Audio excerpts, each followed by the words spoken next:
Wala pong West Philippine Sea, sabi ko. Kasi komplikado po talaga.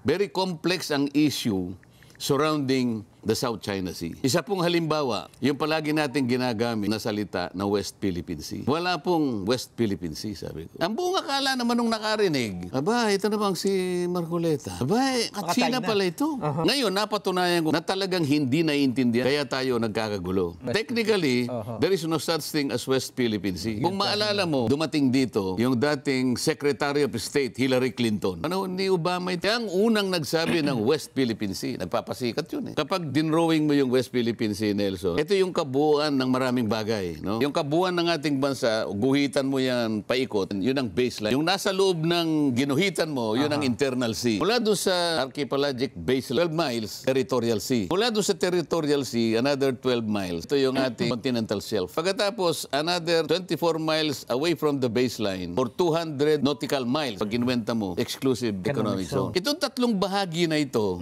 yung ating maritime, ito yung West Philippine Sea, sabi niya. Alam mo, kahit na hindi mo pa sabihing West Philippine, atin talaga yun.